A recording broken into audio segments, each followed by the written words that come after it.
Forum Indonesia, tadi sebelum jeda ada pertanyaan yang belum dijawab oleh Pak Manotar. Sudahkah tepat kemudian ada beberapa orang yang dimutasi bahwa itu menjadi salah satu solusi saat ini? Saya pikir sih belum menyelesaikan masalah. Kalau menurut Belum saya, menyelesaikan belum masalah. menyelesaikan masalah. Bahwa rantai itu sudah terlalu tebal untuk dipotong, jadi kalau hanya ada beberapa orang yang dipindah, rantai itu tetap ada? Tetap ada selama kita belum ada niat baik untuk memperbaiki dunia penerbangan ini. Oke. Karena dari manapun dia akan dapat. Ini penerbangan ini tidak bisa saling satu orang yang bisa menerbangkan pesawat. Ya. Harus ada semua sekelilingnya, itu namanya mata rantai tadi. Ya. Apakah itu di regulasi, apakah itu di operasional seperti kita, di macam-macam. Satu rantai putus saja, selesai, udah nggak bisa. Oke, untuk memutus rantai itu, Pak Muzaffar, apakah itu yang dilakukan kemarin ketika melakukan mutasi terhadap beberapa pejabat Kementerian Perhubungan? Tujuannya itu untuk memutus rantai? Sebenarnya program-program perbaikan itu sudah dimulai, ya. Itu sejak Mei 2015 kita 2014. diaudit. 2014. Iya. 2014 kita sudah diaudit oleh lembaga internasional namanya IQ. Itu sudah mengaudit ke kita. Itu memang ada beberapa temuan dan rekomendasikan diberi ke kita. Oke. Iya. Temuan itu, rekomendasi itu apakah sudah ditindaklanjuti bahwa memang ada rantai yang dalam tanda kutip rantai merah di sini yang kemarin terjadi di Surabaya? Nah, sebenarnya yang saya sampaikan di sini adalah program-program perbaikan yang sedang kita lakukan di sini, baik dari sisi regulasi, Oke. kemudian baik dari sisi training untuk anggota kita, baik dari sisi program sertifikasi yang kita lakukan, termasuk dari program untuk oversight yang kita lakukan. Oke. Itu sedang gencar-gencarnya kita lakukan dalam rangka memenuhi corrective action yang sudah kita buat terhadap temuan daripada hasil audit IQ tahun 2014, Mei 2014. Tapi kalau misalnya inspeksi kemudian evaluasi itu tidak hanya papers kan? Beneran ada yang datang, yang site, kemudian duduk di sana, melihat seperti apa operasionalnya? Ya, of course. Jadi yang kita lakukan, yang tadi saya bilang tadi starting daripada regulasi, kita benahin regulasi harus inline dengan IQ. Oke. Let's say lah untuk penerbang Pak Manotar, itu IQ Annex 1, itu ekuivalen dengan peraturan penerbangan sipil, kita bilang CASR Part 61, 61 yang untuk Pak Manotar. Misalnya untuk engineer 65, CASR 65. Kita bikin inline, harus inline dengan international standard. IQ Annex 1.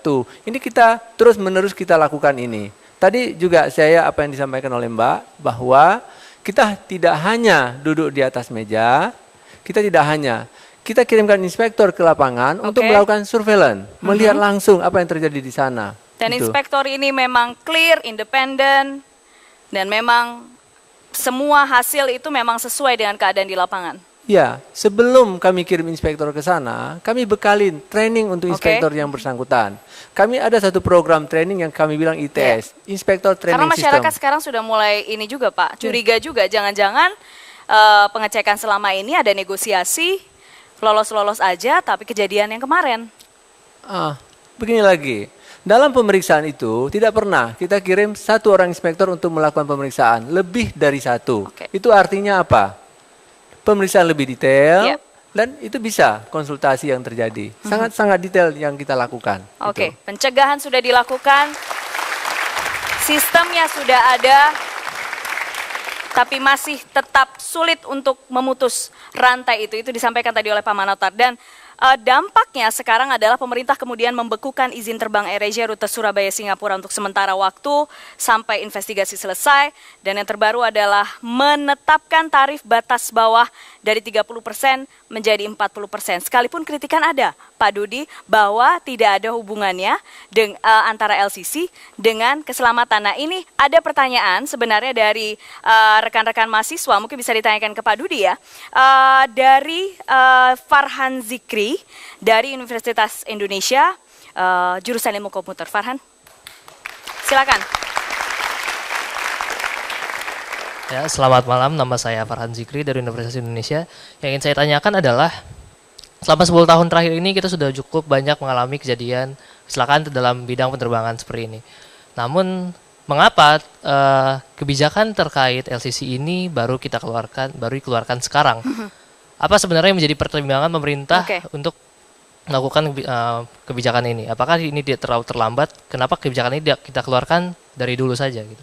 Terima kasih. Baik, terima kasih Farhan. Ke Pak Dudi, pertanyaannya terlambatkah Pak Dudi kalau dikeluarkan aturan ini sekarang? Saya kira enggak, sudah sudah diperhitungkan kalau batas atas batas bawah itu udah berapa tahun yang lalu, bukan sekarang.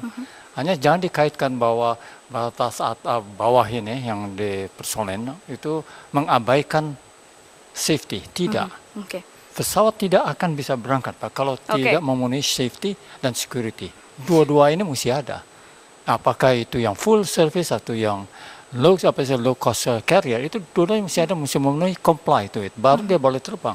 Mungkin ada pertanyaan juga sebenarnya, kenapa LCC low cost carrier atau maskapai murah itu bisa murah? Apa saja instrumen pembiayaan yang dikurangi, instrumen pengeluaran yang dikurangi? Kami ada grafiknya berikut ini, kita lihat di belakang. Ya, mengapa bisa murah? Jadi perbandingannya seperti ini. Jika di LCC untuk Boeing 737-200 bisa masuk 148, kalau di reguler hanya 128 hingga 129. Kemudian utilisasi, jeda pemakaian, kalau misalnya di low cost carrier ada 25 menit, kalau di reguler 45 menit karena memang biasanya menggunakan airport yang lebih besar, jadi utilisasi yang diperlukan juga lebih lama. Rutenya untuk LCC langsung dan singkat, kemudian untuk reguler ada beberapa kali transit dan rute-rute panjang. Perjalanan di atas 3 jam, begitu kira-kira Pak Manotar ya. Kemudian untuk biayanya, LCC murah, reguler mahal. Bandaranya, kalau LCC biasanya kecil, kemudian sederhana, terminalnya, sedangkan kalau reguler biasanya terminalnya besar, ada lounge-nya. Tiketnya biasanya kalau LCC online, ini teman-teman mahasiswa pasti sering mengakses internet, kemudian kalau reguler masih ada melalui travel, melalui agen-agen mereka. Biaya tambahan kalau di LCC tidak ada, reguler ada, karena ada biaya makanan, kemudian ada biaya lounge, kemudian ada biaya hiburan selama dalam perjalanan. Armadanya biasanya LCC satu tipe, betul ya Pak Manotar? Jadi misalnya Airbus A320-200 semuanya begitu, karena tujuannya untuk apa Pak Manotar? Untuk menghemat maintenance dan juga training crew ya. Sementara untuk reguler tidak begitu.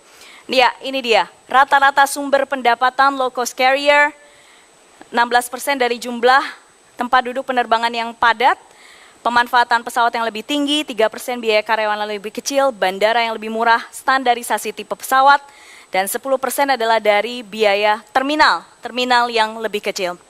Ya, jadi itu bayangannya. Semoga sudah mendapat pencerahan. Inikah yang dimaksud dengan Pak Dudi bahwa tidak ada hubungannya antara low cost carrier dan keselamatan atau keamanan penerbangan? Memang tidak bisa ditawar ya, safety. Itu apapun yang low cost or full service itu tidak bisa menawar itu. Nomor satu emang safety, nomor dua emang safety, nomor tiga juga safety. Itu tiga unsur ini yang tiga-tiganya prioritas, tidak bisa ditawar-tawar. Jadi ya kalau emang dia low cost ya bisa bilang tidak ada makan di dalam pesawat. Tadi juga disebutin ya. Dan ini round time-nya itu lebih cepat. Di sini emang disebutin 25 menit. Yang biasanya kalau full cruise itu bisa 60 menit. Nah ini semuanya memang bisa ditekan. Biaya ini. Pak Manotar, tapi juga kemudian ada pertanyaan sebenarnya.